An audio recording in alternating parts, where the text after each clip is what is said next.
Estamos en vivo. Buenos días a todos, todas y todas.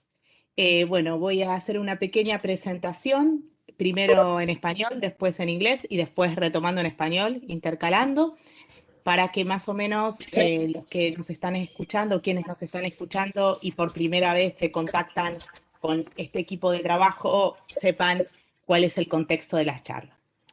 Bueno, desde nuestro proyecto de investigación, Repúblicas, Derecho y Estados de Derecho en América Latina, estamos muy agradecidos por la presencia de la doctora Sandra Field y de todos y todas ustedes en este foro.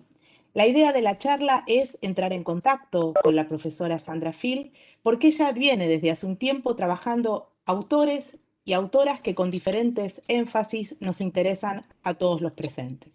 Por el otro, el equipo de investigación que tengo el privilegio de coordinar junto con la profesora María Cecilia Abdoférez, tiene una vocación específica por realizar este tipo de encuentros para encontrarnos, justamente, valga la redundancia, entre investigadoras, investigadores de distintas trayectorias, de distintas historias de vida, que habitamos en distintos lugares, pero compartimos muchas cosas. Para quienes no nos conozcan, nuestro proyecto de investigación tiene asiento en el Instituto de Investigaciones Gino Germani de la Universidad de Buenos Aires, en la Facultad de Ciencias Sociales. Good morning, everyone. As member of the project Republic, Rights and Rule of Law in Latin America, we are delighted to have Dr. Sandra Field as guest speaker today, and to have you all as well.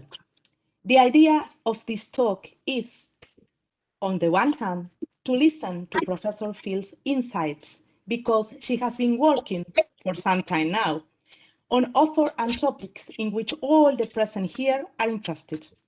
On the other hand, the research group I have the privilege to coordinate with Maria Cecilia Abdoférez is especially keen on organizing this talk because they help us realize that although we might live in different continents and have different academic, intellectual, and personal background, we do converge in several points. For those who don't know us, our research project is formally carried out at the Gino Germani Research Institute within the School of Social Science at the University of Buenos Aires, Argentina. The group is comprised by students, doctoral and postdoctoral fellows, and researchers. And we have been working for over a decade now on the problem of republic and rule of law within the political theory. Some of its members work on classical, modern, and contemporary authors of political thinking, while others focus on current political problems and issues. The aim of the project, with some of us share, generally all of us, is to address transversally political questions that affect our daily lives from a perspective informed by political theory. Decíamos entonces que quienes componemos el equipo de investigación somos estudiantes y estudiantas de grado y de posgrado, becarios de grado y de posgrado e investigadores formados y en formación que hace casi una década o más de una década algunos de nosotros venimos trabajando temas relacionados con la República y el Estado de Derecho en el campo de la teoría política. Algunos trabajan autores y autoras del pensamiento político clásico, antiguo, moderno y contemporáneo, y otros se centran en problemas políticos contemporáneos, podríamos decir. De todas maneras, el objetivo del proyecto que la mayoría de nosotros compartimos y practicamos diariamente es abordar de manera transversal los temas políticos que afectan nuestra vida cotidiana desde una perspectiva informada en la teoría política. A continuación, voy a leer la presentación, primero en inglés y luego en español, que nos mandó la propia profesora Sandra Field. Y después de eso va a intervenir Gonzalo explicándonos la metodología de trabajo y finalmente vamos a ir a la frutilla del postre de esta charla, que es la propia intervención de Sandra Field. I would like to introduce Professor Sandra Leoni Field.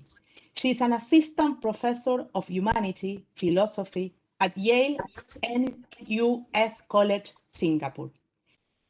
Her research investigates conception of political power and their implication for democratic theory.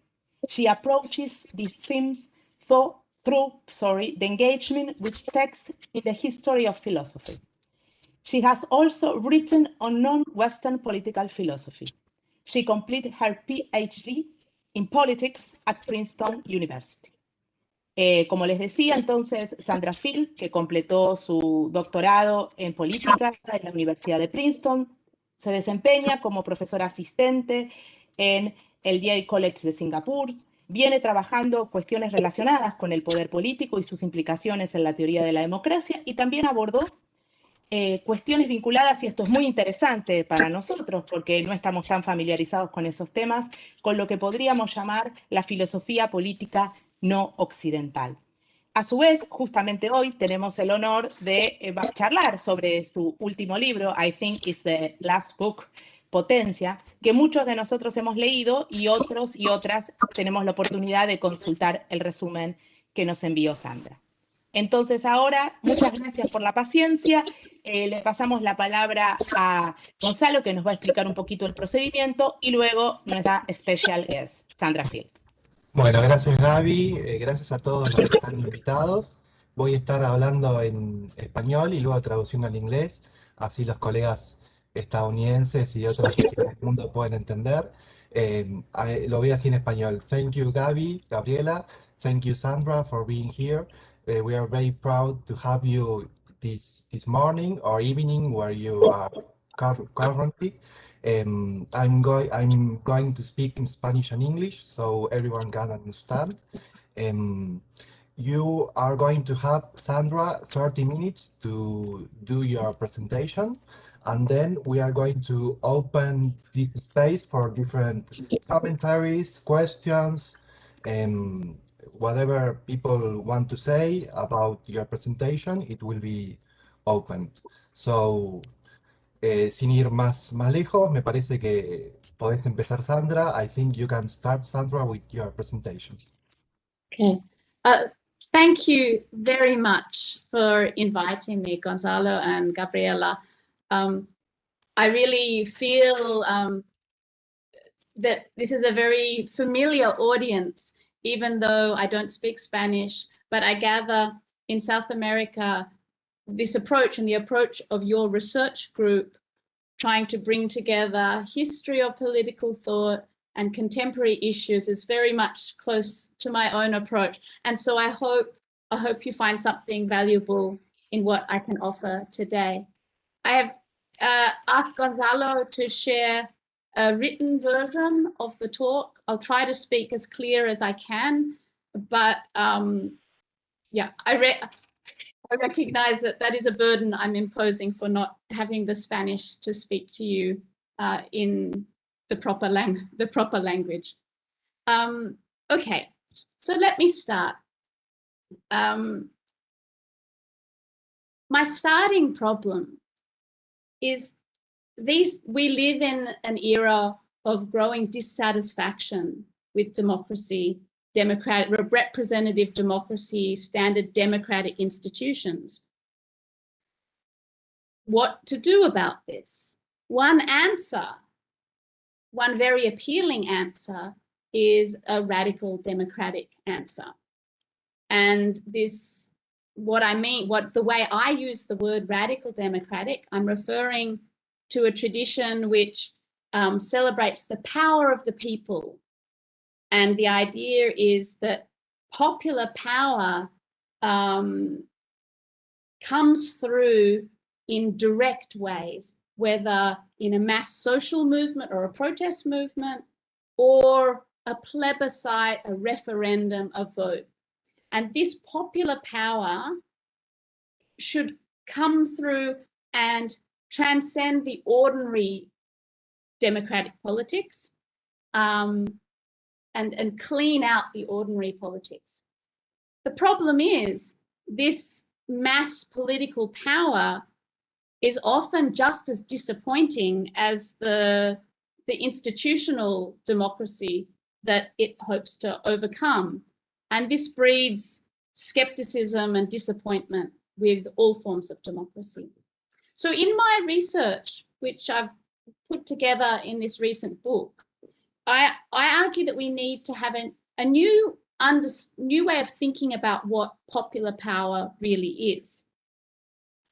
I get there by looking at Hobbes and Spinoza, and I focus on between two Latin words for power, potestas, potentia. I focus on potentia.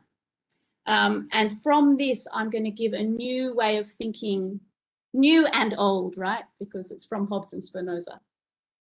I'm going to bring forward a way of thinking of popular power, which I think is helpful. So this revisionist conception of popular power, which I hope addresses the problem with the radical democratic views, identifies a political phenomenon, expresses popular power when it is popular. And what I mean by that is that it eliminates oligarchy and encompasses the whole of the polity, and also powerful. And by powerful, I mean it has to robustly determine political and social outcomes. And from this conception of power that I put forward, what will live up to that definition? I argue that it's going to be a mix of different things, but centrally is going to be well-constructed political institutions. That's not to say protest movements, mass votes, they will also have a role, but they're not the central or defining thing of political power. They're just one amongst many elements that comes together to constitute a political order which expresses popular power. So that's the quick version of the whole argument. Let me now go into some more dive in. I think with my talk, I start with a small summary, then I say more, then I say more. But that first point is the central one of the whole book.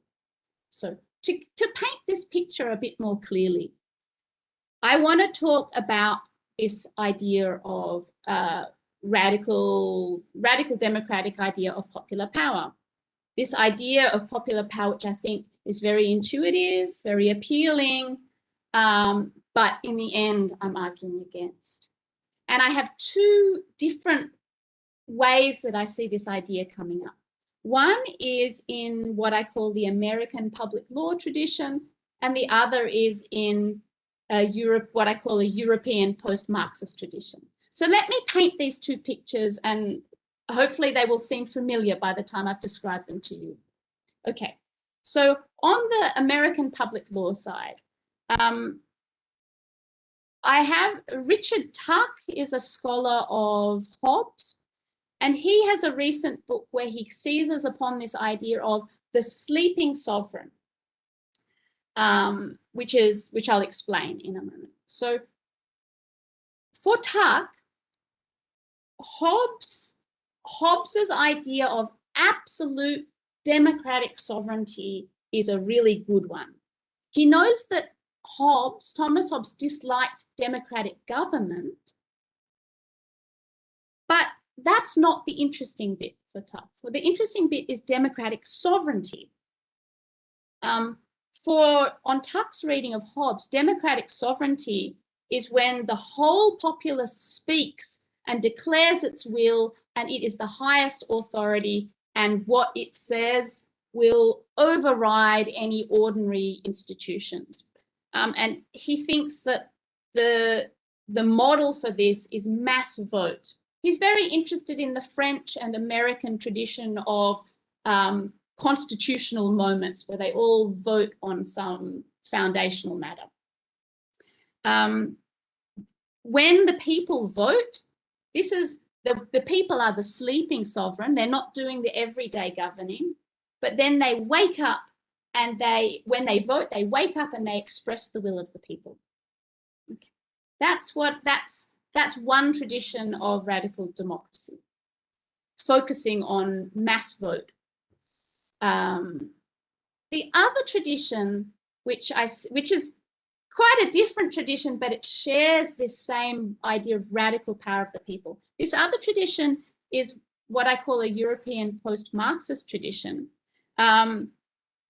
which I take Antonio Negri as the representative of this. So Negri wrote these very popular books about, you know, empire, multitude, commonwealth, and he explicitly takes an idea of neo-Spinozist radical democracy. And so in Spinoza talks about a multitude, multitudo in Latin, which is some kind of pre-institutional mass of society. And this is supposed to be the source of all political power. And the way that you see this is mass protest movements, not votes for Negri, mass protest movements, mass movements in the street, social movements. This is what true popular power looks like in this tradition. And again, it's supposed to disrupt ordinary institutions with this true power of the people. Okay, so both of these proposals seem to me to raise many problems. I worry, how popular are they? So in my written version, I refer to Schumpeter. I don't know if Schumpeter is familiar. His theorist has this argument that the will of the people, you know, what you see when you vote, it's transparently a result of political processes rather than some pure cause. If you want a clear example, think of the recent Brexit vote in the UK, where people's voting behaviour was, at least in part, influenced by very misleading advertising. So people's vote is not some pure expression of the people. It's always shaped, and it's often shaped by powerful vested interests in society. They may even shape the actual questions that get put to vote.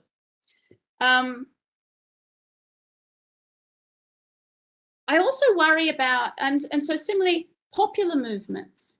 Well, maybe if you had everyone in society fighting against one evil ruler, you can call that social movement popular. But more often, it's messier. More often, it's messier than that. You have partial social movements fighting against each other. And so it seems there's a worry about popularity for either of these supposedly classic expressions of popular power. There's also a worry about power. So remember, I sketched an idea of, for something to be powerful, it has to have some robust, enduring effects. But plebiscites and social movements, sometimes they do, sometimes they don't. Quite often, they explode with some energy, but then it dissipates away. Sometimes it causes durable effects, sometimes it doesn't. And it seems to me strange that you say a society where maybe a society is very badly run most of the time, but then sometimes the people get so frustrated that they have a big protest, that is a better expression of popular power than a society that was well run and didn't need them to protest. There seems to be something paradoxical about this idea. Okay, and so I think for these kind of reasons, we see in public life people get disappointed with democratic institutions, so they want a big mass referendum or plebiscite, or they want a big social movement. They get a big social movement or referendum, but still the effects are not quite what they wanted, or it's all a bit messy. And then they throw up their hands and they say, what is this democracy? What is this politics anyhow? And so in my book, I thought that I think that there's a better way forward. With a better understanding of what popular power is, we can have a clearer understanding of what we're aiming at for an expression of popular power, and something which gives more meaningful effects. So that's what I'm going to drive to now. Okay. So in this next section of my presentation, I want to address the core conceptual claim. So for now, I'm going to talk about this new notion of power, and I'll leave it to the next section to talk about how exactly that works in Hobbes and Spinoza. So for now, I want to talk about quite a bit of an abstract level. What is the question of power? Okay, so both of these two radical traditions that I've spoken about go back to Hobbes and Spinoza, and they find their grounding in Hobbes and Spinoza. I like Hobbes and Spinoza too, but I think the lesson is very different that we need to learn. And the way I try to show this is I look at the concept potentia, which is this notion, this word, this Latin word power. In English, we have no distinction between potentia and potestas. They're both translated as power. Hobbes himself translates them both as power. Maybe in Spanish you can make some distinctions. I know many Romance languages do. But this idea of potentia, it's a very slippery one, which has changed in meaning over time. And so I want to tell a little story of those changes. So potentia is, first of all, is a central scientific and philosophical term for the early modern period, especially in the natural sciences. And there are two ways that you see contesting at this time when Hobbes and Spinoza are writing, two broad ways. There's the old scholastic way and there's the new mechanical way. So we have the old scholasticism, the sort of Aristotelian Catholic mix-up that you have for hundreds of years prior in Europe. And then we have these self-described new scientists, Descartes and all of his friends, who are trying to get rid of this old science. And the key point of disagreement between the old and the new science is on the term potentia. So they're both, Hobbes and Spinoza are writing at the time of this fight over the meaning of the word potentia. And basically, I think that radical readings of Spinoza and Hobbes are mistakenly looking at power in an old scholastic way, whereas in fact, Spinoza and Hobbes are pushing to this more what I'll call mechanical way of thinking about power. Let me explain. So let me sketch the difference between these old and new ways of thinking about power in the natural sciences. So on the scholastic view, a thing's power, its potentia, identifies its own proper nature. So for natural things, this power, this nature tends to be expressed for the most part. And so fire warms, its potentia is to warm, a seed grows, a rock falls. This happens for the most part. Sometimes something else happens, a rock might get thrown up, you know, a seed might wither, but for the most part this happens. And so the explanation from this scholastic science is both descriptive and normative. It tells you what happens most of the time, but it also tells you what should happen. It tells you the proper thing that each entity is supposed to do. And so the natural world, which the science studies, is understood as a domain of entities which have natural and proper tendencies. Okay.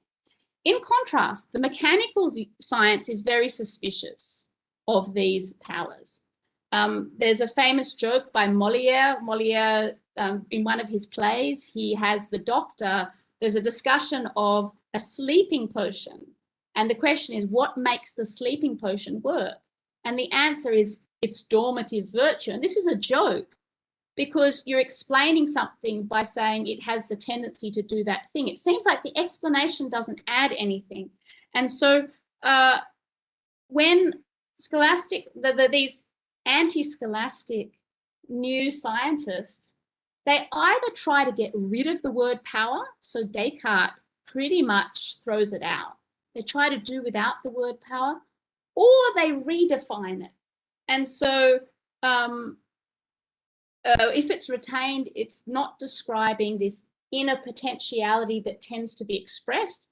Instead, it describes actual character, the actual effects a thing actually has. It doesn't, to identify something's power, it doesn't explain the effects that something has. It just kind of describes what it tends to do. Okay. And so let me link this. This distinction is very obvious in the history of philosophy of science, but it's not normally transplanted across to the political domain. Let me sketch a little bit how this works in politics. So if you apply this scholastic view of power to the people, you end up with this idea that the people have some underlying nature, presumably as a collective of equal good human beings. It has some underlying nature that tends to be expressed unless it's somehow blocked. And this, I think this maps on very nicely to the radical democratic view. There's an underlying tendency of the people, and if only these corrupt institutions didn't get in the way, if we could get rid of those corrupt institutions, then this good power of the people would express itself. On the mechanical view, which I argue, I'll try to show briefly, I argue is in Hobbes and Spinoza, is to say that the people have a power is not to identify some underlying tendency. Instead, it's to say what actual effects what the people's power is, what actual effects they tend to bring about. It's actual characteristic effects and outcomes over time. But if this is the case, this means that popular power, far from being inherently egalitarian and naturally tending that way, a power that really deserves to be called popular is going to be a difficult achievement. To achieve regular effects such that people are in a position of equality with one another and not serving special interests and not swayed by oligarchic interests in the polity. This is an achievement, and a difficult achievement. The power of a collectivity left to itself may well not be egalitarian. So it may not be popular. There might be hierarchy amongst a group's members. Generally there is. And nor is collective power necessarily very powerful, because collective action can have weak or transient effects. So this is where my revisionist conception of political power comes from. It's not quite explicitly in Hobbes and Spinoza, but I build it out of the storehouse of elements I find in Hobbes and Spinoza. So on my new characterization, political power is when you have a political phenomenon which is powerful, which is popular in the sense it gets rid of these internal oligarchic relations in a society, and also powerful in that it robustly produces certain outcomes. The challenge, of course, is how to bring that about. How do you achieve that? And in the end, I'm not opposed by any means to social movements and to plebiscites, but instead I see them as one potential tool which may or may not lead to a political order that does express popular power in this way. Okay, so let me just check my timing. So I've been going for 20 minutes, I think. Is that right? Okay, so I have about 10 minutes. I'm trying to, I go into many details in the book. Let me try to sketch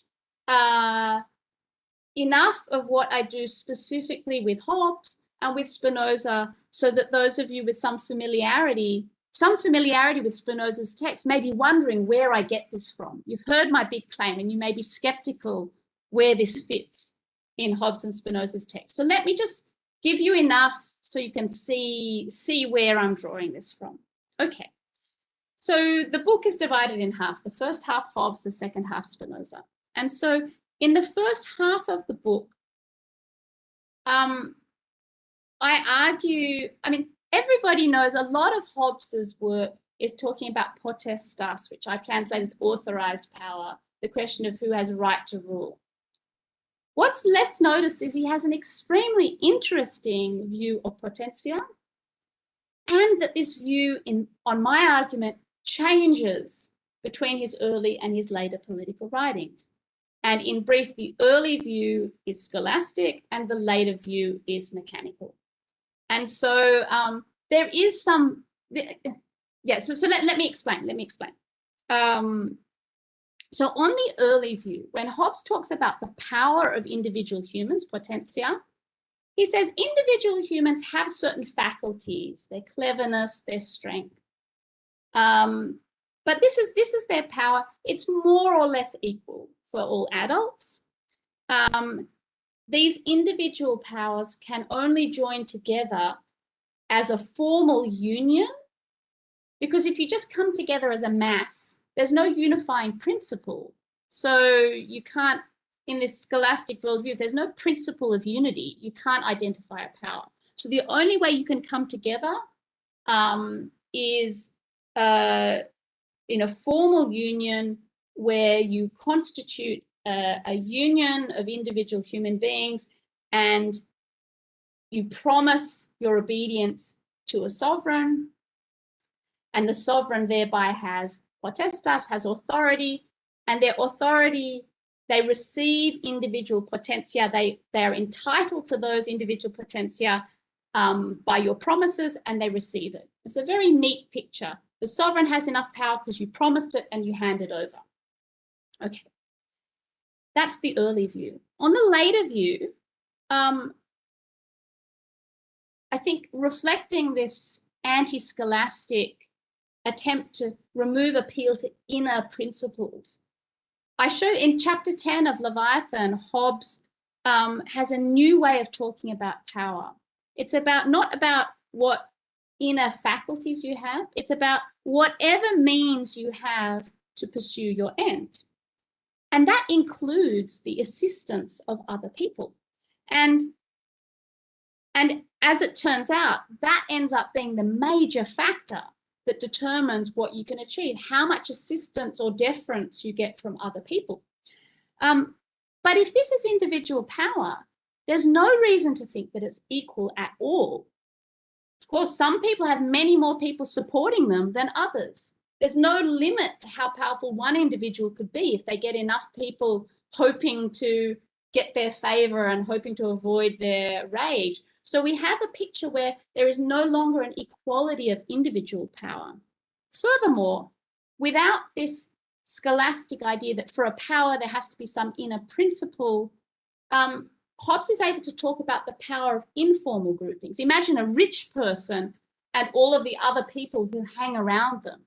There's no formal union, there's no promise, but there's people seeking to gain advantage in whatever way they can, and the result is what I call informal oligarchy. You have these powerful individuals within the body politic, and you do not have baseline equality. Okay. This new conception of potentia sits really uncomfortably with the juridical potestas. The sovereign is entitled to everybody's obedience, but if in fact different people have different degrees of power in society, then you can imagine the wealthy, you know, they may not follow the orders of the sovereign if it doesn't suit them. So the control of the sovereign becomes difficult rather than easy. Okay. And so to link this back to my starting comments about radical democracy, the idea of a sleeping sovereign, which was Tuck's Hobbesian radical democracy, the people rise up and speak their voice, that idea does not appear in Leviathan. It is dropped. And my explanation is because this idea of a sleeping sovereign no longer makes sense when you pay attention to this actual constitution of power out of patterns of interaction and deference. So let me explain why. Firstly, if everybody has their ways of behaving in order to appease the people who are actually making things happen in society, then when the sleeping sovereign rises up and declares its will, you can imagine that it may not have much allegiance from people, because people have their allegiance to their everyday networks where they hope to gain or avoid harm. And the rising up of some abstract voice of the people, which in principle has right over them, may not draw their allegiance. And even if you do have this plebiscitary vote, which the government submits to and upholds the vote, we wonder, how meaningful is this as an expression of democracy, given that votes can and often are influenced by vested powers, these oligarchic groups in society. And so on my account, Hobbes is not stupid about this. And I try to draw out in his later work, Leviathan, his interest in how to address this problem of these groups in society, these powerful individuals. I describe his solution as repressive egalitarianism. The idea is that you try to break up this group formation. You try to make people equal. In the early works, you just presumed they were equal. In the later groups, you try to make them equal to neutralize this pressure back on the sovereign. And as an aside, can I say, I think this is how Singapore works. You know, Singapore, semi-authoritarian, right? It doesn't tolerate, it's a very well-governed place, but it doesn't tolerate group formation. It doesn't tolerate group formation. I think this is a very Hobbesian logic. Okay, but I think it does, this repressive egalitarianism, it is a certain commitment to popular power in the sense that I'm describing. It tries to come up with a durable institutional form that strives to eliminate unequal influence. Okay, so I will have to go a little faster on Spinoza because I know I'm pushing my time. It's the second half of the book is on Spinoza, and Spinoza's power potentia is central to Spinoza's political theory. He notoriously says that right is coextensive with power, and on this ground, yeah. But the question is, what exactly is this power that he's talking about? Right, coextensive with power, but what is this power? I think the radical democratic Spinozas, such as Negri, understand this power potentia as somehow both causal efficacy and ethical direction. They draw this out of some themes in Spinoza's philosophy where it seems like sometimes power just means causing any effect, but sometimes it is directly linked to questions of virtue, morality, and ethics and essence. Okay, and so the democratic Spinozas find a metaphysical, undemocratic underpinning for our social world. There is this multitude, which is the power of any political order. It's the mass of people, and it has a tendency to express itself in more egalitarian ways over time. Sure, it suffers setbacks. Sure, it gets thwarted by corrupt institutions, but over time, it has this movement forward to express itself. This is the idea of the democratic Spinozas. I think that this is, to me, an intuitively implausible view that, I mean, maybe if you look at the 19th century and you look at the rise of voting rights, maybe you see this expansion of popular power over time, and maybe you think it's a natural thing that will happen forever. But I pay more attention to historical instances of setbacks and new forms of inequality. And this idea, I find implausible to start with, the idea that there is a movement of the world or the cosmos towards democratic equality. But let me come back to how this relates to Spinoza. So sometimes the democratic Spinozas deal with these negative-looking phenomena by saying, tyrannies never last long. There might be bad things, but in the end, the democracy will push through. But I find Spinoza himself shares some of these worries, shares some of these reservations about the idea of a natural tendency towards democracy, particularly reading his later and incomplete work, The Political Treatise. You know, might a multitude contain internal inequalities? Might unappealing regimes endure? Might democratic political forms sometimes generate factionalism rather than serving the common good? I find hints of this through Spinoza's writings. And I try to explain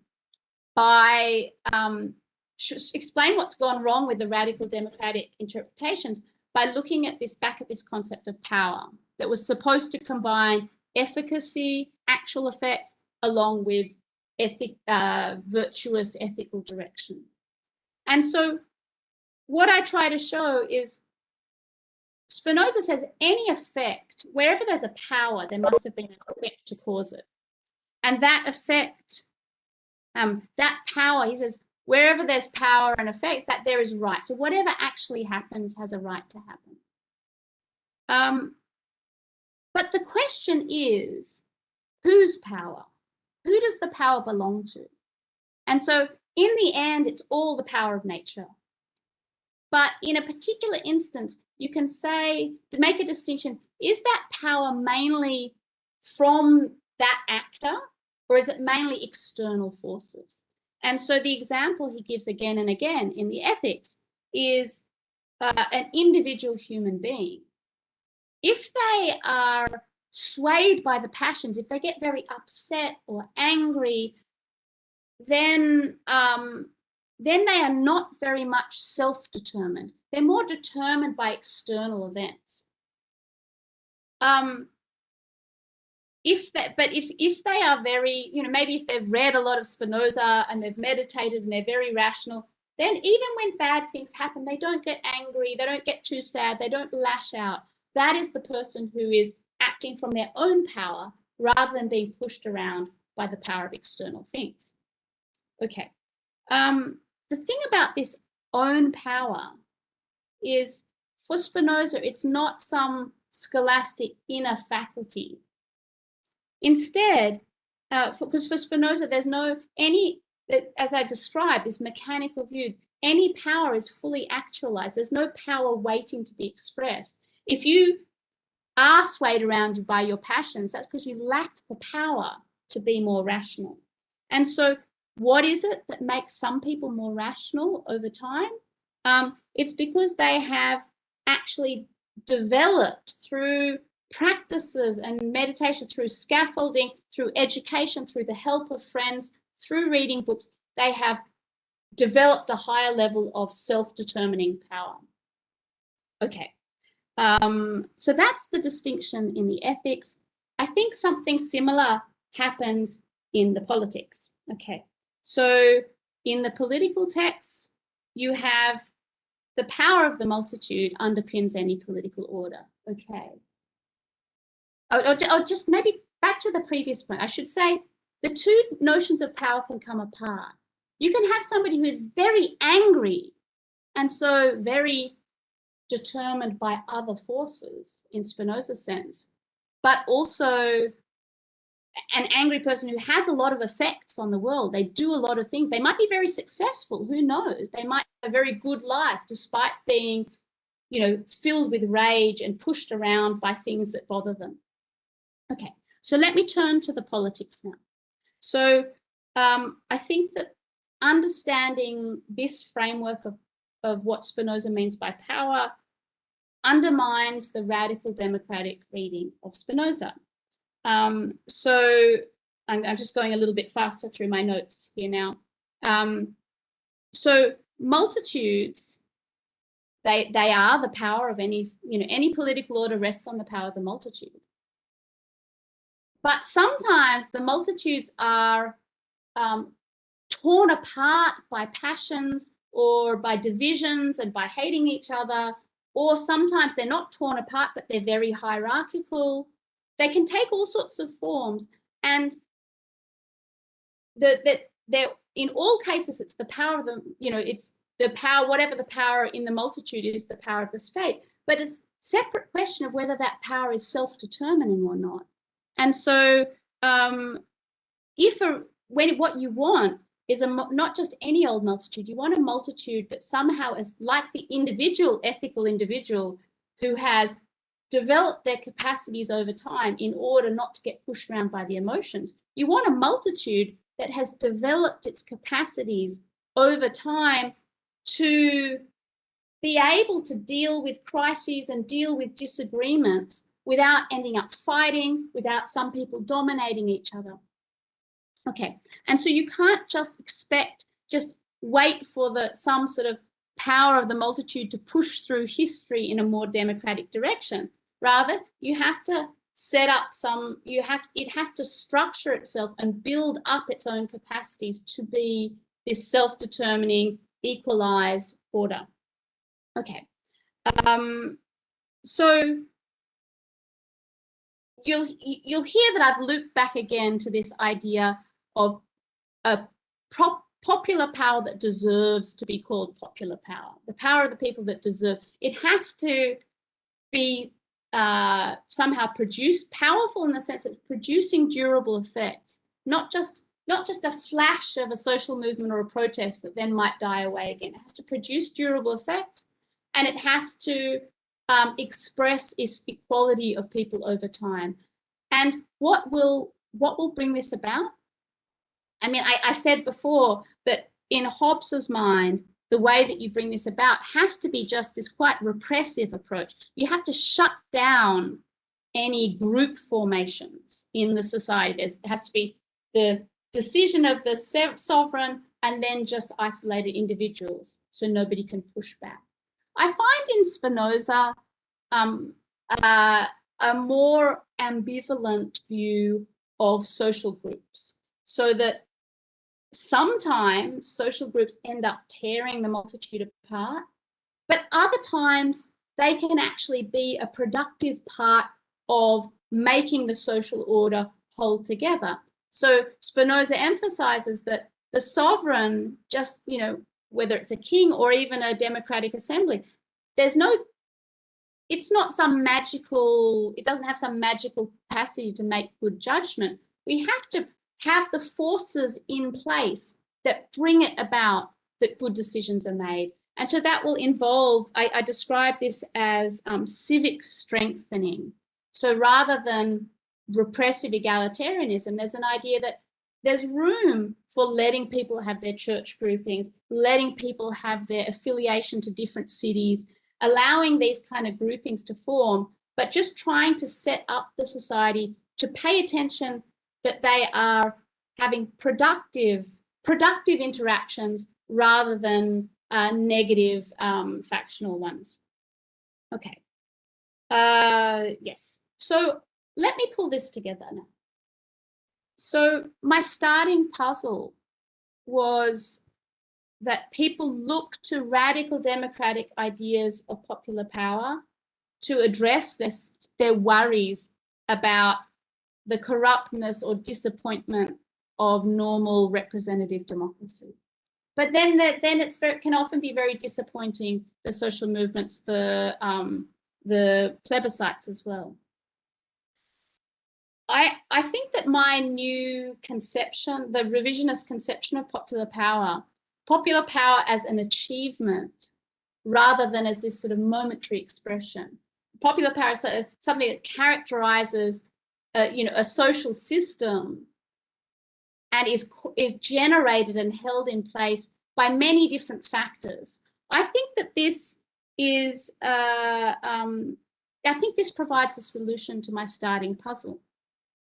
And it shouldn't be viewed as hostile, I think, to those who celebrate, quite rightly, the achievements that have come about through certain social movements and through plebiscites. My point is just that these don't define political power. If they did, you would have a problem every time there's a plebiscite that makes a stupid decision or a social movement that, a social movement that takes some hostile kind of form.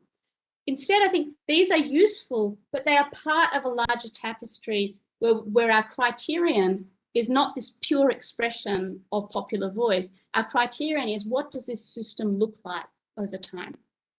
Okay. Thank you for listening, and thank you for your interest in my research. I hope I have been comprehensible, and I will do my best to clarify any.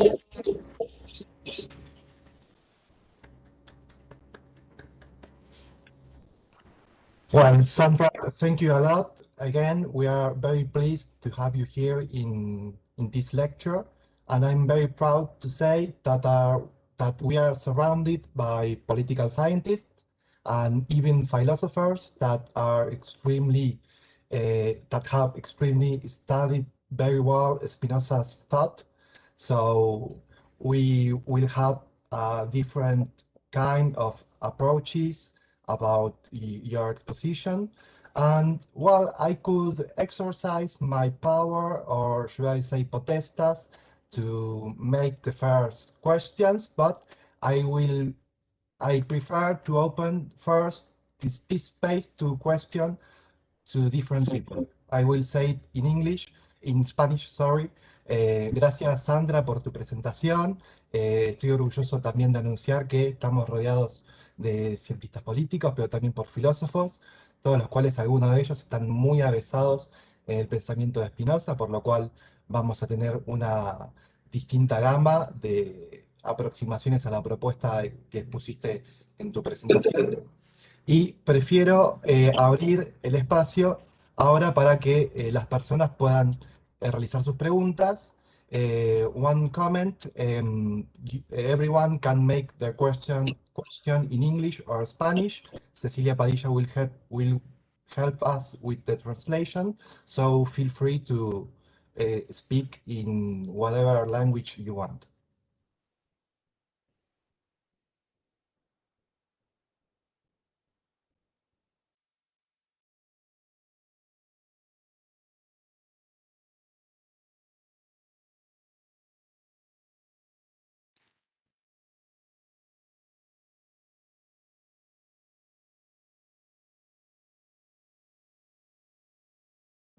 Yes, Jimena, por favor. Hi. Muchas gracias, Gonzalo. Gracias por invitarme a participar. Súper interesante. Ahora cambio a inglés. Hi, Sandra. Nice to hear you again. I heard also, I participated in the presentation of your book. I think it was last month or the previous one. And it was wonderful to hear you. And also today, a really clear and really inspiring exposition. So thank you very much. I had a lot of thoughts, and I would like to ask you something, but it's really not a question. Or it is a question, but to Spinoza, I think. And I just wanted to know maybe what you think. So you spoke very clearly about your concept of popular power, and again appeared this idea of popular power linked with self-determination and reason. And the objections or the problems raised by popular movements or plebiscites was always the possibility of passions or other causes, external causes, changing opinions or having quite a negative influence on the outcome of these movements. So what my question, or the question is, if you think that this the possibility of really thinking about power in this strict sense that you propose has only to do with the self-determining factor, or is it also not popular power when the people is driven by external causes or by their passions or by their opinions and inadequate ideas? And if the problem is not that is also an expression of power and of popular power. So that's kind of my question. So should I answer, or do you want to translate into Spanish the question, or should I just answer? Gonzalo? Just answer. Okay, thank you, Jimena, and thank you for coming to hear me speak again. I think I like this question because I actually think I agree with the thing that you think I don't agree with. So let me explain. So I think the critical idea is something about some sort of version of self-determination over time. At the individual level, that ends up being guided by reason, not pushed around by passions, for the individual human being. But it's an open question, what is the analogous thing for a collectivity? One answer might be, oh, it's everybody in it has to be rational. I think that's the view you thought I was saying, and that's not the view. I actually think I try to think that at the end, I try to move, it's hard to attribute reason to a collective. It doesn't, you'd have to translate the concept somehow, right? And so I think that the defining thing for me, for the individual human, is that their actions are understood through their own nature rather than externally. And he calls that reason. Okay.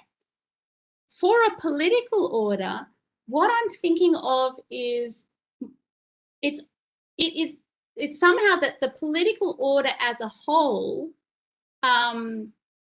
it keeps itself going and doesn't get pushed around by events.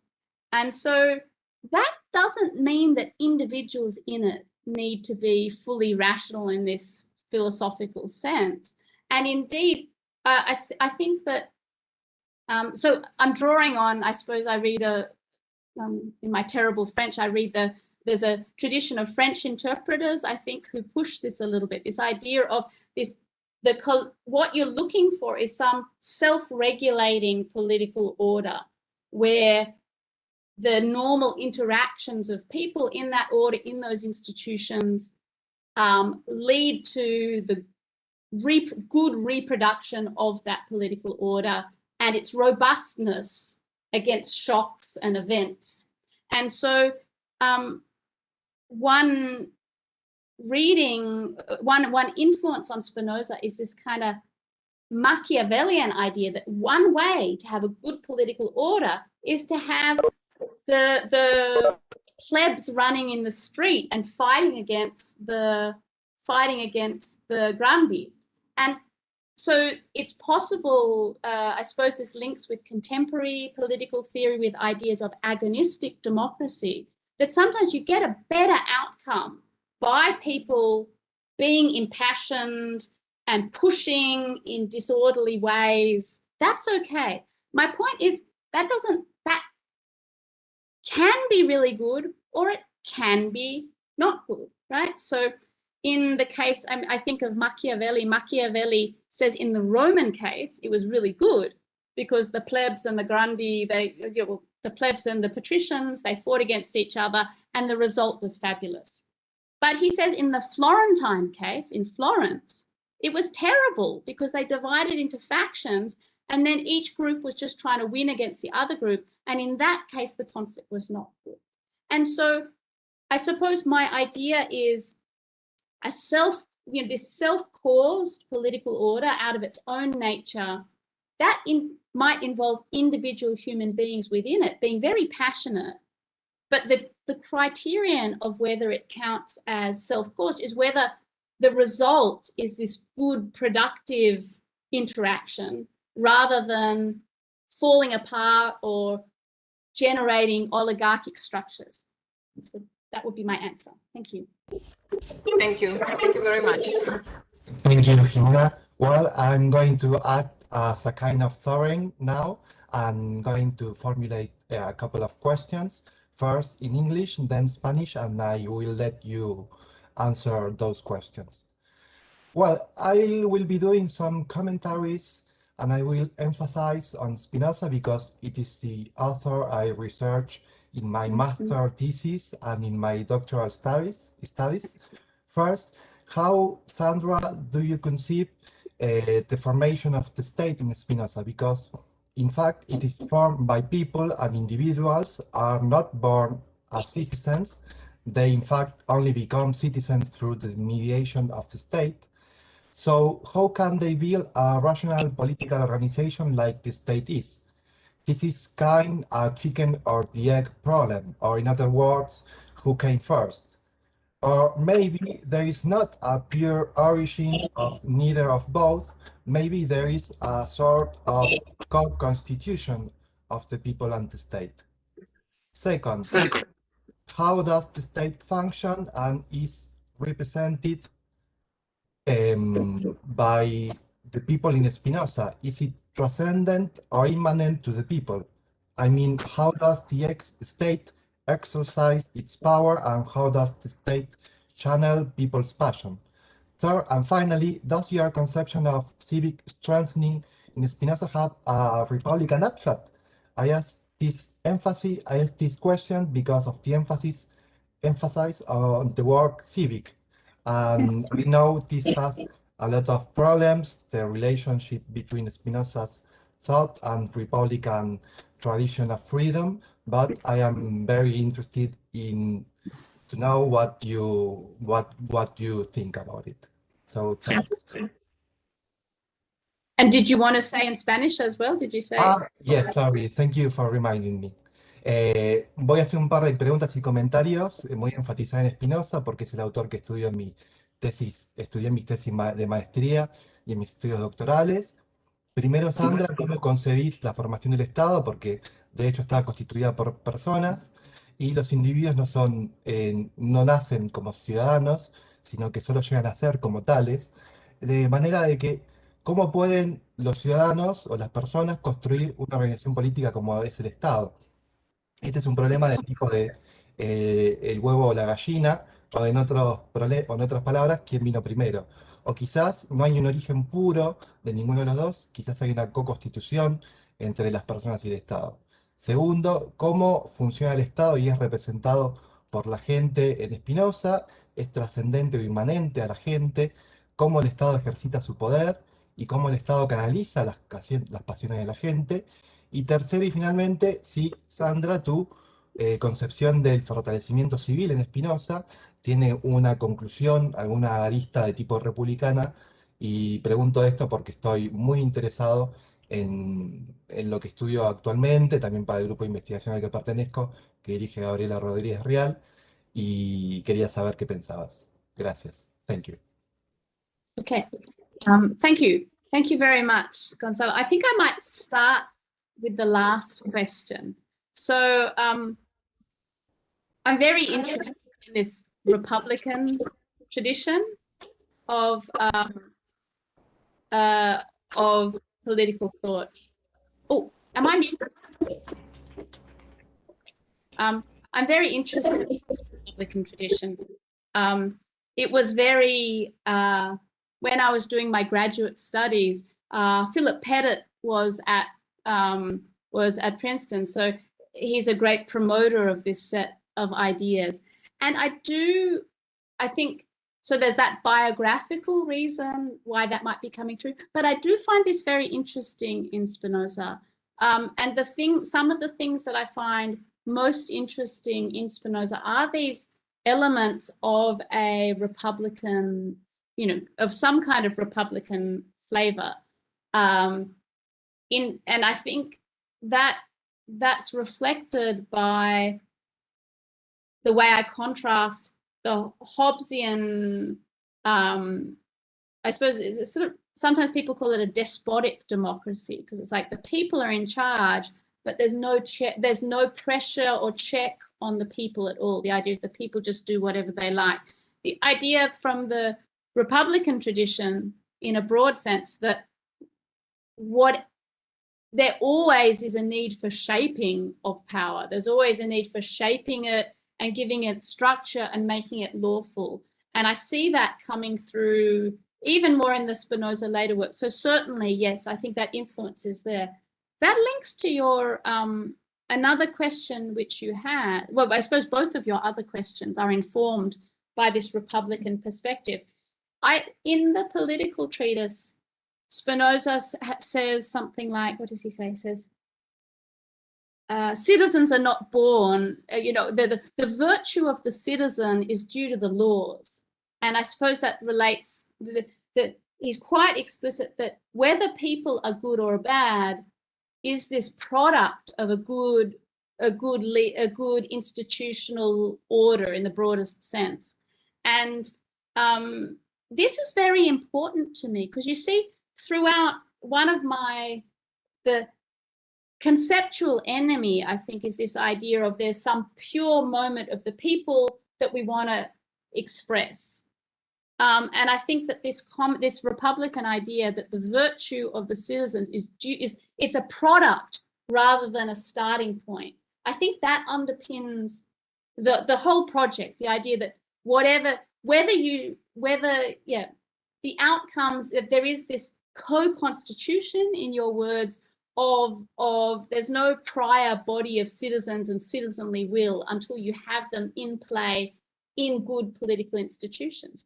Of course, there's a problem of founding then. There's a problem of how this comes about. And I think, yeah, I mean, this is a very difficult problem, isn't it? I think that if you're not already in a good position, it's very difficult to get there. I have one of my closest friends from graduate school is Lebanese, and she despairs because all the knowledge of good institutions in the world can't help you when you're already in a situation which is just systemically producing corruption and not working well. And so, yes, there is this kind of chicken and egg problem, but I kind of embrace that. And so who knows exactly what it is that, different countries have different backgrounds. I think Singapore has been extremely fortunate. Who knows how long its fortune will run on. Other countries less fortunate. If you're less fortunate, there's not some magical fix. But I suppose this idea of people not being born advantage by trying to deny that and think you can magically jump over this problem. The middle question of yours, which I'm answering third, about whether the state is transcendent or immanent. It's true that the state doesn't, that really doesn't come to the fore much in my presentation. And so I was thinking about this. I do think that, what does one mean by the state? I suppose in Hobbes, you're referring maybe to the sovereignty, or maybe to the sovereignty plus the apparatus of institutions. I feel like in Spinoza, particularly in the later political treatise, one of the things that he does is he looks at all different regime forms. He looks at monarchy, aristocracy, democracy, as you know. And in each case, he's concerned to talk about what's the relation between that formal holder of sovereignty and all of the other elements of society, both political, legal, geographical, economic, all of the other things that have to fit together to make that work. And so I think the result is that's your primary object of analysis, is that overall fitting together. And then I suppose you can then look at the state. I suppose the state refers to some bit of that, maybe the more formal elements of that. And so in a certain way, I think the state, if we're talking about the actual, legal and formal political structures of the society, they're always kind of transcendent to the people who experience them in one sense, because they, enforce their law upon the society. But I think the larger perspective is that even this is sort of kind of transcendent, but the broader perspective has to see that it's not totally transcendent. It has to be supported in all of these other ways. And so I suppose it's maybe slightly refusing the question or seeing both sides. There's an immanence and a transcendence. Well, thank you a lot, Sandra. If anyone want to make a commentary, please feel free to write it down in the chat. I now will give the floor to Julián. Julián, tenés la palabra. Quien quiera comentar puede escribirlo en el chat.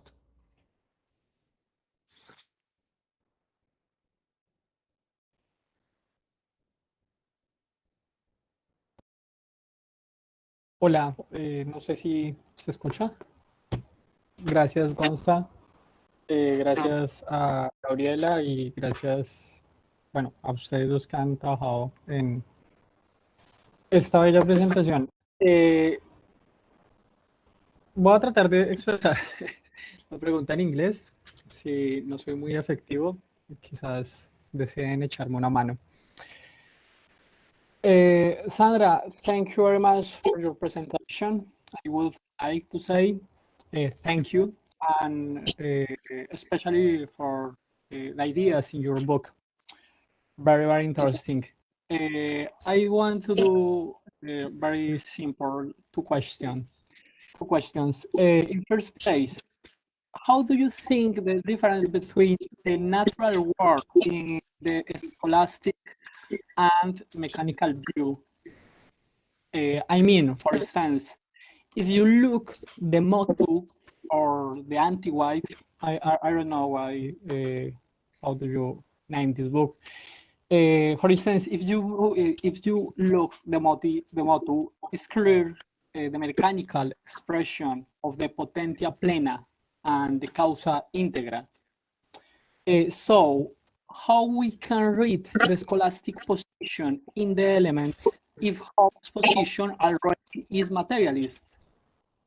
In this moment, I mean, the difference between scholastic position and materialist, I prefer name this position materialist, a difference with mechanical option, for example, in Leichenhorst studies, for one reason, but maybe we can talk about this in another moment.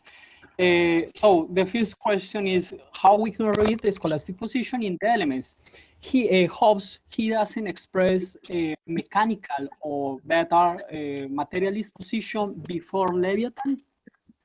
In the second place, the second question is, what do you think about the natural tendency in the exposition of felicity? Happiness. The word that Hobbes expressed in your book is felicity. In Leviathan, in Latin's Leviathan, the expression is felicitas progressus. In the case of Leviathan, the word is felicity. Is the same expression in the elements. So, what do you think about the natural tendency in this case? How can we think about the end and natural tendency in this skeptical exposition? For instance, in the chapter 1 and 2 in the elements. Thank you very much for your presentation, Sandra. Excuse me for my pronunciation. No, it's perfect. If only I could express such technical things in another language. So thank you so much for your question. This is I really hear the depth of scholarship that you have here, pulling me up on these issues. So I really respect that. On this question, it seems to me that Hobbes, from very early on in his natural science, is a very solid materialist, as you point out. Prior to all of his political writings, you know, there's this contested, very early short tract, which very, very early, which has a little bit of the scholastic natural science. But we're not even sure if Hobbes wrote that, and it's extremely early. Already at the time when he's writing his Politics, his natural science, you are correct, is very vigorously materialist. And so your idea of this redefinition of potentia, what is it, potentia in integral causes and potentia plena. So it's very thorough. The funny thing is that doesn't apply to his treatment of human beings in politics. That's my claim, right? So that even I was just fiddling while you were looking. I tried to look up my footnote here that to remind myself. It seems of course, for the scholastics, there's a very sharp division between the natural and the human world because of free will on the human side.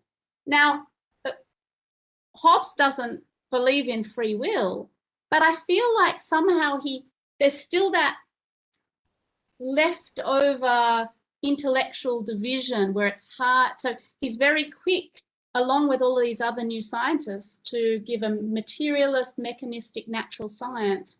But at the same time as he's doing that, he has not changed the way he's talking about human beings. He has in some ways, in the sense that the early text, when he talks about the human potentia, it's not oriented to some substantive good.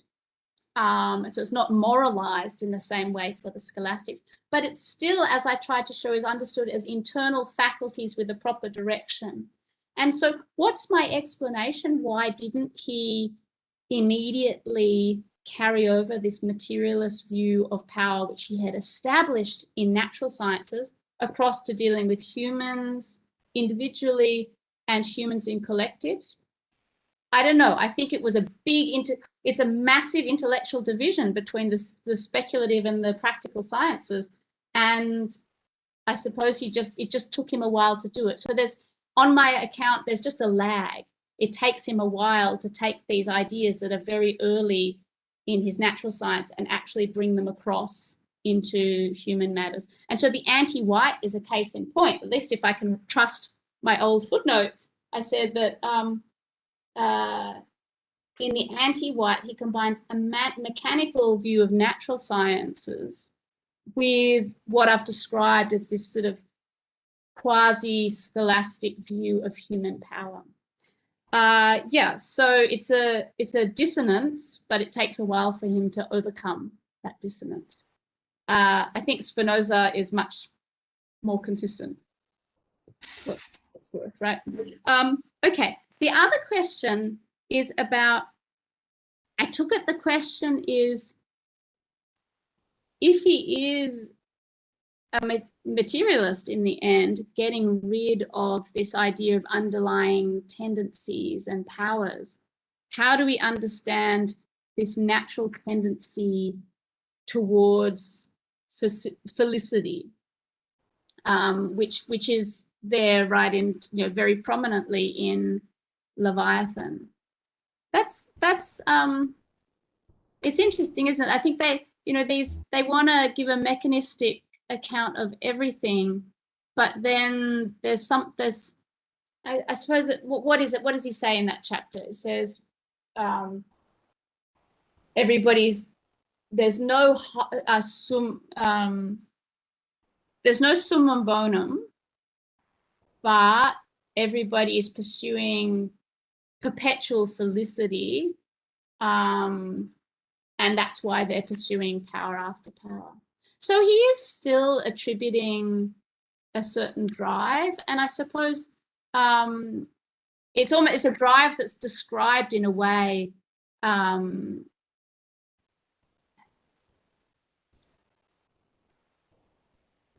yeah. I mean, I suppose on my reading, what it ends up being is it's that the contents of that drive is so totally open-ended.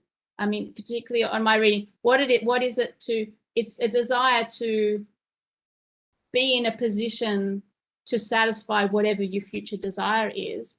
And on my reading, he says it's a desire for power, where power isn't understood as the means to satisfy your future goods.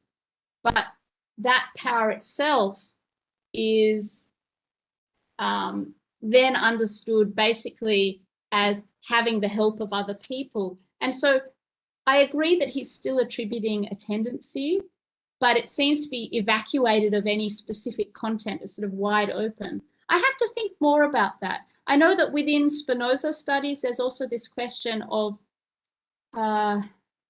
does the conatus doctrine also smuggle in some kind of teleology? I'll have to think about it. I feel like there's something about the way the tendency is described that makes it qualitatively different to a scholastic attribution of a tendency, but I have to think more. Thank you.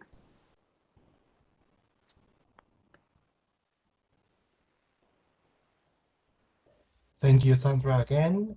Muchas gracias, Sandra. Bueno, le voy a hacer la palabra ahora a Cecilia Abdoferes, que quería hacer una pregunta. I will give the floor to Cecilia Abdoferes, who want to make a question. Okay. Thank you, Sandra, for your presentation, and Gonzalo and Gabriela for the organization. Well, I have two questions in this case. The first one, you have said that, or you have distinguished two lines of interpretation of potentia, the scholastic one and the mechanical one. And my question is if Spinoza would not, or in my opinion, Spinoza would not agree with either of them. I think Spinoza are seeking of another way of reading potentia. I think in the line of the reading of the interpretation of Gerould, and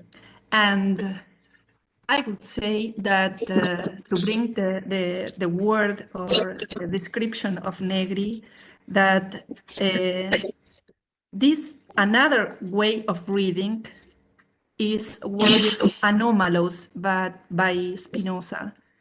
If we think on the conatus, we cannot say that conatus is the same thing as a natural tendency to do something as it was by scholastics.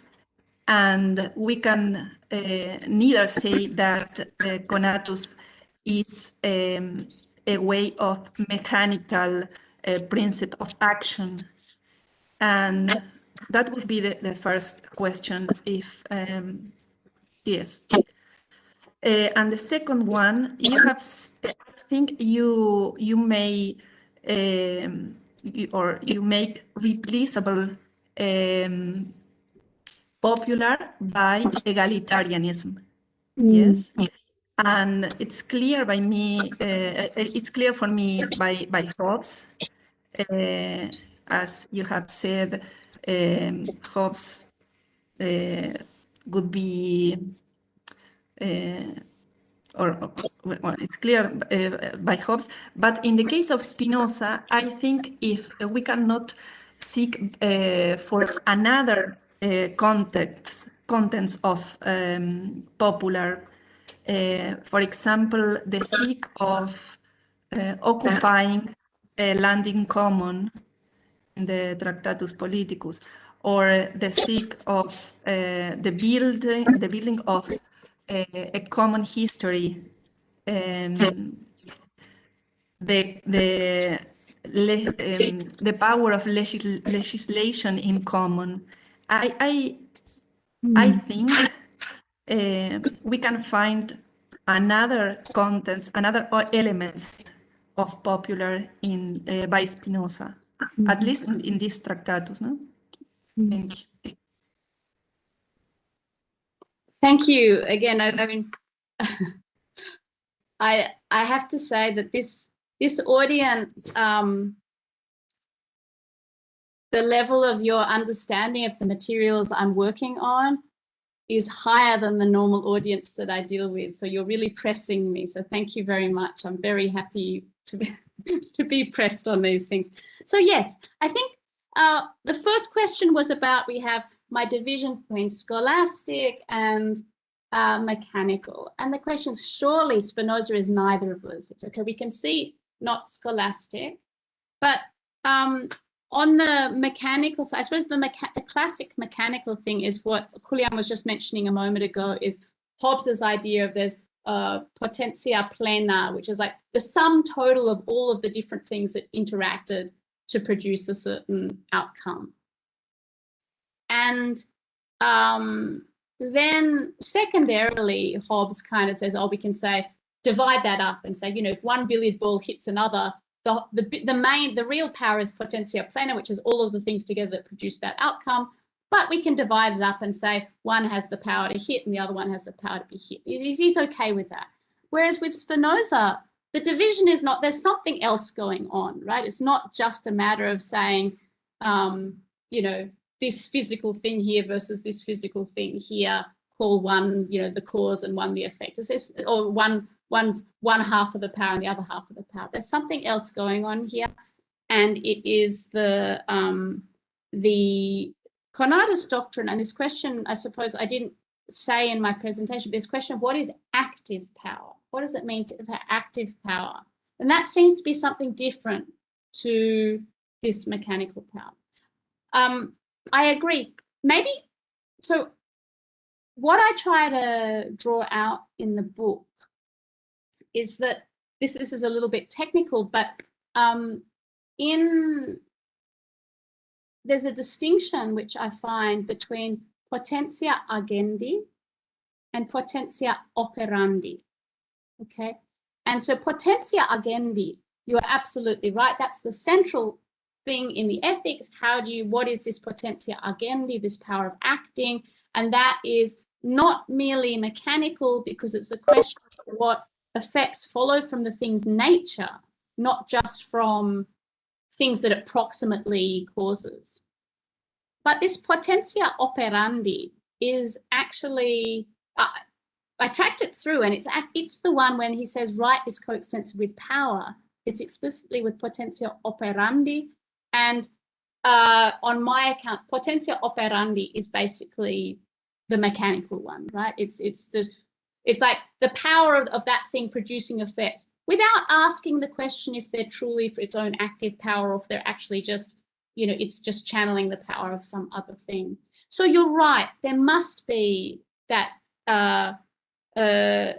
this Conatus doctrine, this question of the active power of a thing, that something can, I suppose my example, the angry person produces a lot of effects from the mechanical point of view, but they might have quite low potentia agendi. So yes, he has something quite different to the mechanical folks, but for my purposes, it was really important to stress that stressing that the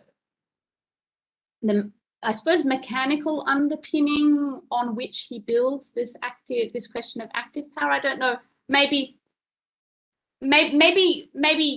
you disagree with that, but that's, I grant your distinction, and I still thought it was useful to group Hobbes and Spinoza together because of this potentia operandi. And then it's your challenge to work out how you can make your potentia operandi more active. But the potentia operandi is the baseline that you're dealing with your political order. I have to say, I have to reread Gerhard, and then I will probably be better on this. This is not fresh in my mind. Okay, the other question. It's true that when I talk about popular power, one of the key things that I focus on is equality. And that's partly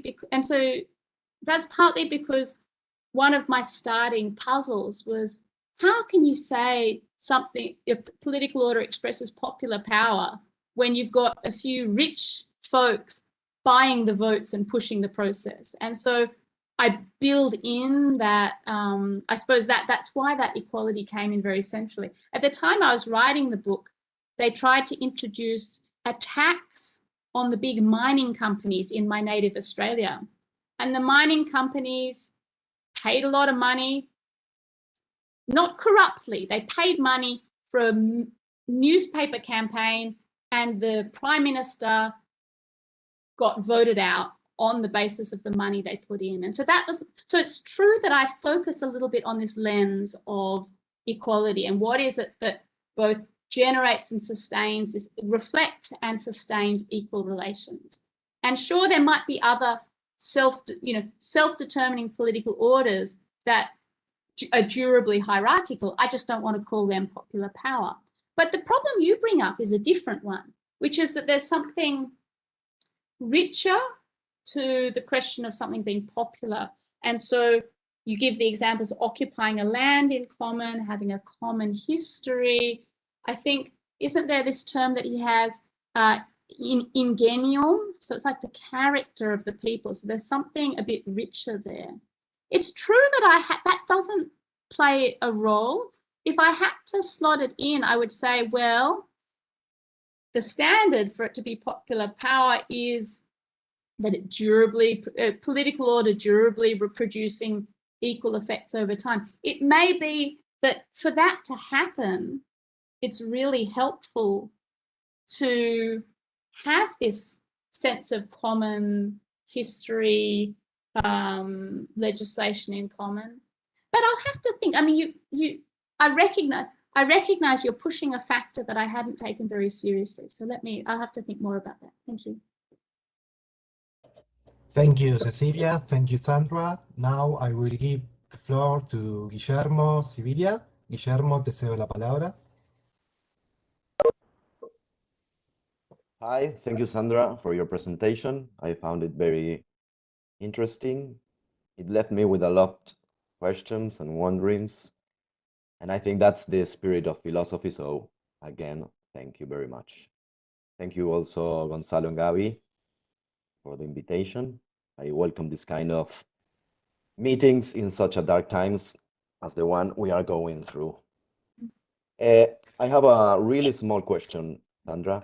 In line with Jimena and Cecilia's questions, I wonder, or rather I ask you, if you're in your reading, there is not a too radical division or separation between the internal and the external, which Spinoza sometimes seems to erase. Of course, there are differentiated, but I wonder if there is not a kind of exchange operating there. I mean, even rational action involves an internalization of external causes and not an abandonment, so to speak, of the external. Yeah. And linked to this, that is linked to the problem of the articulation between passion and reason. How do you interpret Spinoza's famous expression, una veluti mente, the power of the multitude, led as if by one mind?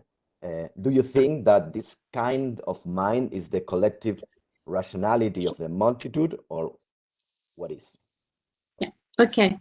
I like this question. It makes me think of a few different things. I don't know which one was maybe in your mind. One thing it makes me think of is Spinoza discusses the Hebrew Republic, and he says, in some ways, he's got this interesting reflection on it where he says, it actually was pretty good, so long as you're happy to totally cut yourself off from outsiders, right? And so, but that's not his preferred model. He seems to think that cutting off is, even cutting yourself off from outsiders is a certain kind of relation to outsiders, but that's not his preferred one. That's one thing that got me thinking. The other thing that I wondered whether you had in mind is Balibar's idea of what it is to maintain yourself as an individual, whether like a human individual or a collectivity. There's this interchange, there's this sort of give and take and sort of interaction. And so, yes, so I think I would have to, I'll have to look back, in my long version, whether I did this well. Maybe I didn't. But there would have to be some account of how something can be self-determining in a way that doesn't mean it has to be cut off, right? And so that you can, and as you say, on the individual level, one model of cutting oneself off is going and living in a cave. And that's not what he recommends, right? It's the idea that the rationality for the individual human being lies in many and diverse experiences. The challenge is to have that porosity, inside-outside relation without being sort of knocked over by it, so that you can handle. And so there's got to be some analogy to that at the political level. The question is not sealing oneself off, but it's how one has these, these enriching kind of relations where the intellectual are actually sort of migratory inside and out, without that, and with that not leading to things unraveling. So yes, I think I agree with you, and I'm not sure. I hope that my book, when I said it more in a more subtle way, puts that there. If it didn't, it should have. I thank you for that point. On the una veluti mente, so I gather, you know, I read a lot of Macron, and so Macron is quite straightforward. He's quite a big fan of, he's like, you know, what's the problem? An individual is always a kind of assemblage, and the mind is just corresponds to the whatever the bodily thing is. So why not call a state an individual and say that it has a mind? Why not? And I know that there was this long and quite hostile debate between various Americans and various French folk about whether how important this veluti is and what it means. I think I feel like, to me, it's not. I agree. I'm quite sympathetic to Macron's quite strong view that sure, it's got a mind, but you know, when Spinoza says mind, he's got if you've got a concept of mind that can apply to everything in nature, it's going to be a pretty weird concept of mind. But for me, the important thing isn't whether you say it's exactly like a human mind or it's sort of a bit different. The important thing, which I didn't like about the American opponents of the Macron reading, so I'm thinking of Lee Rice and Stephen Barbone, was they seemed to really want to say that only individual human beings can have a potentia, and there is no coherent way of talking about the potentia of a collective entity. And so that's really important to me, that you can characterize the potentia of a collective entity. And as I said, I think in response to Jimena, what it means to have a mind as a collective, it's not going to be directly the same as what it is for an individual. So just because an individual self-determining mind has to be rational, that's going to look different at a collective scale. Yeah. Thank you. Thank you, Guillermo. Thank you, Sandra. Well, I'm now going to give the floor to Antonio. Antonio, te cedo la palabra. Puedes realizar la pregunta o comentario. Thank you very much for your presentation. Antonio, se te escucha un poco bajo. No sé si podés acercarte hacia el ¿Ahora? micrófono. Ahí se escucha mejor. Buenísimo. Gracias, Gonza. Thank you very much for your presentation, especially for the discussion that your book opened. I would like to ask about the term or the concept that you maintain in your book about hubs. I would like ask about the repressive egalitarianism. No?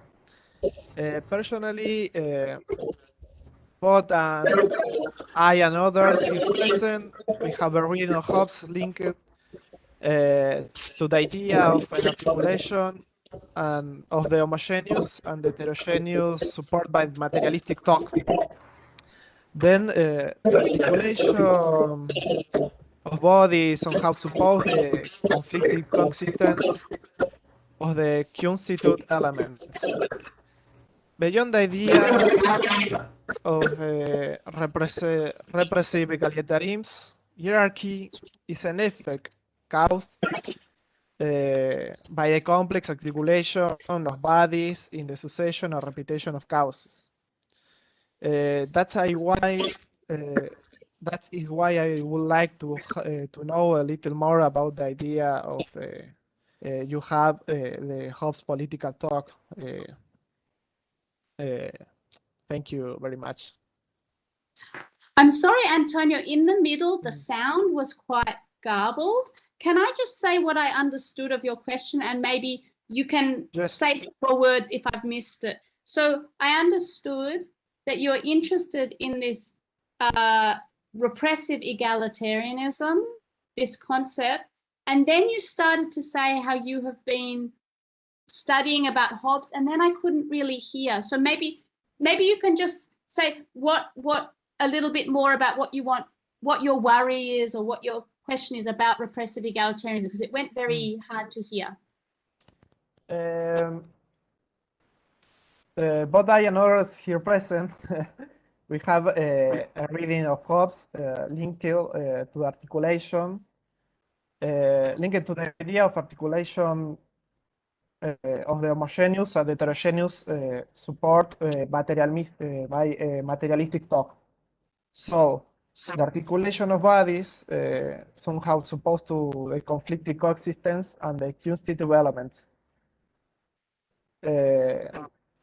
So beyond the idea of repressive egalitarianism, hierarchy is an effect caused by a complex articulation of the body in the succession and repetition of causes. So I'm interested to ask you about the. That is why I would like to know about a little more the idea of the repressive egalitarianism of Hobbes' theoretical political thought.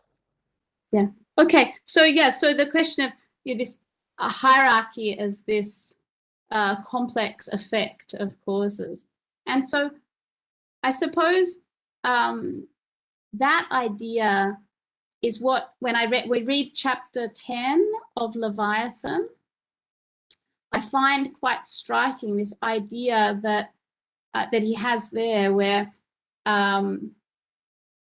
one of the lines is, he says, reputation of power is power. And his idea is, if I know that somebody is, very influential, then I'm going to go and try to stay on the right side of them, get their favor, avoid them harming me. And so I respond to them having a reputation of power by making them even more powerful, because I'm now acting in their interests. And so that's what I'm thinking of when I'm thinking of hierarchy as this complex effect that emerges. I don't know if that's the same as what you've been thinking of. And so it seems to me that this is a constantly emerging thing, that people defer in different ways to each other.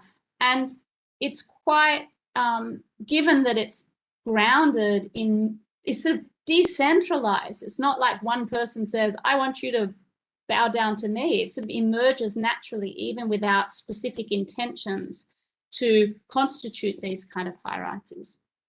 And so, nonetheless, I see that I see this as a political problem. I think Hobbes sees this as a political problem. And so what's the solution? What I put under the heading of repressive egalitarianism is all of the little elements I see throughout Leviathan, where Hobbes is talking about, he's hostile to the power of all sorts of groups, of scientific societies, of organized churches, of excessively popular generals, of wealthy towns, of it's all sorts of different things. And so it seems like there's a limit. He can't totally get rid of these things, right? So with the popular generals in the army, he says, well, you need them to have an effective army, but they're a risk as well. And so it seems like there's a limit to how much he can crush these things.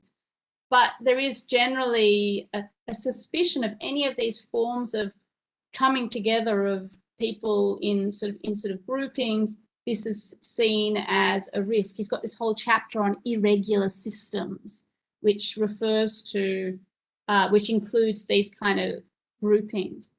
And so as for how that is actually done, I mean, I think, maybe I overread the evidence, but as I said before, living in Singapore, there are 101 ways that you can shut down collective life.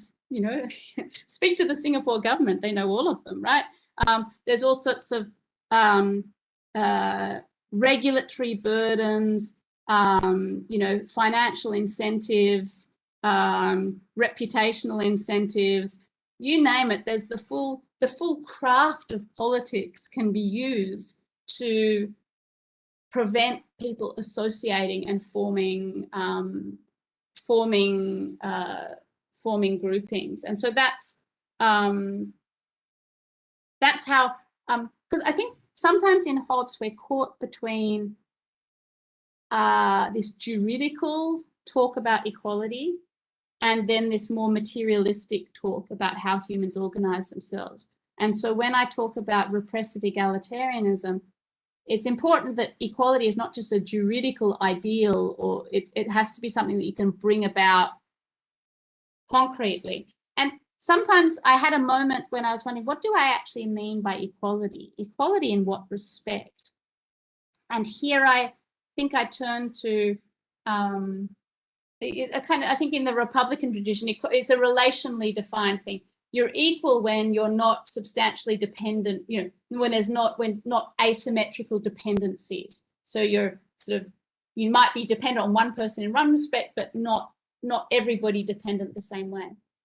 So if I've understood your question, yes, if there's a complex causal story for hierarchy, you'll also need a complex causal story for how you shut down hierarchy and produce equality. Thank you, Sandra. Thank you, Antonio. Gracias, Sandra. Gracias, Antonio. Aún faltan unos minutos. No sé si alguien quiere hacer alguna pregunta. There's 1 minute left. If anyone want to make a question. O no sé qué pensás, Gabriela, que si no, en todo caso podemos ir cerrando, debido a que es tarde para la profesora Field. I don't know, what do you think, Gabriela? We can wrap up this experience, because I think that it's a for little late for Sandra. I think she's really tired. I don't know. We have to ask her.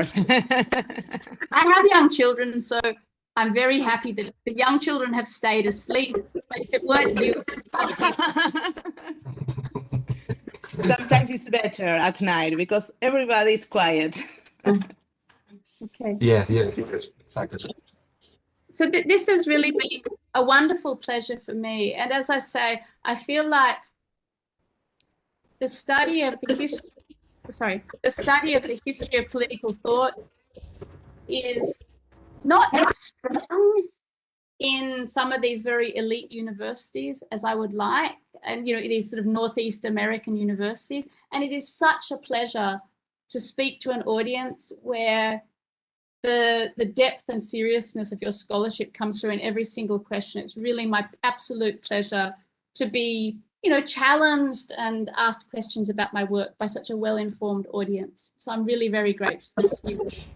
No, thank you. We are pleased again to know you, and we are also pleased that you can know us, because we have a different approach, a different articulation of the Spinoza and Hobbes concept.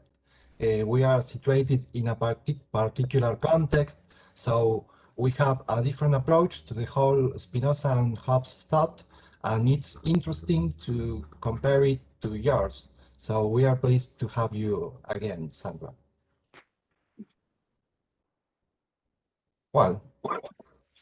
Bueno, creo que eso es todo.